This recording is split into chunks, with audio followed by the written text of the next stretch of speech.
little bit about the VDC engineer's job, as you have worked and seen a lot.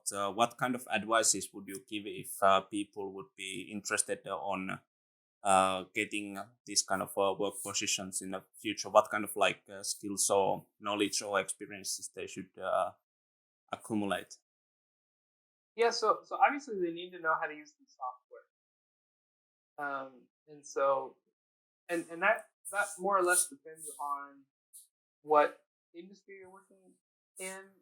You know, it could also depend on what country you're in. So different countries have different softwares, it seems. Here in the United States, the primary softwares would be Revit. So the Revit's kind of the foundation that you should start with as a VDC engineer. But what I found is with the software, at least, if you learn one BIM software, it's the principle of it, right? Different softwares might have different interfaces, different tools, but the principle of how to do it is the same across all softwares I've found. So obviously you need to know how to use the software, but like what we were talking about, you need to understand construction. You need to understand how things are actually built, put together, because if you're just building a model, you're not doing VDC, right? You need to build a model just as you would build it in real life, and that's the difference between BIM and VDC. So, as an aspiring VDC engineer, you need to know the software, but you also need to understand the construction.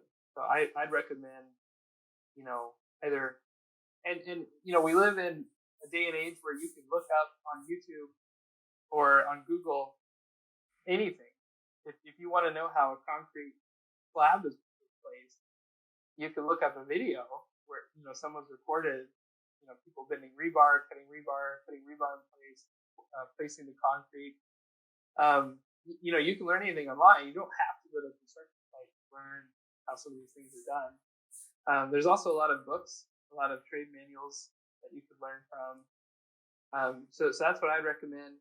The third thing I would recommend is once you've mastered the software, once you have kind of a basic understanding of the construction, is to get into actually programming.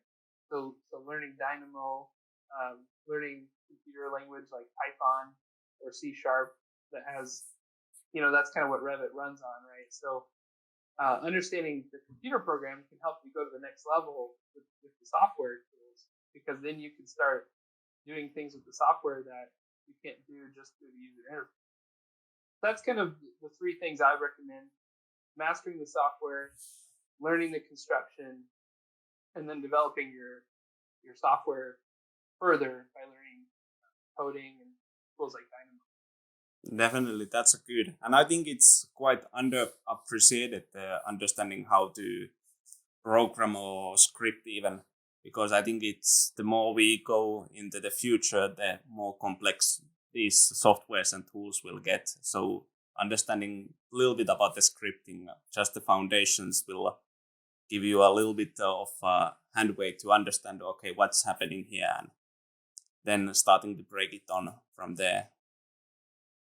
Yeah, I mean, I think I can even think that in the future, and this is pretty far in the future, we're not even going to be drafting things. We're going to be programming the computer to create a model and input the data for us. And so it's going to be even more crucial to understand how the programs work, because I've been reading an interesting book lately. It's called Average is Over. It's by a American economist. But basically, he says that people that learn how to work with intelligent machines are going to be the industry leaders of the future. So learning how to work with intelligent machines, learning how the machine works is going to be crucial. So, moving into the future, it's going to be even more vital that people understand how the computer works and be able to interpret the data that the computer is giving to make informed decisions. Definitely, that's a really good point.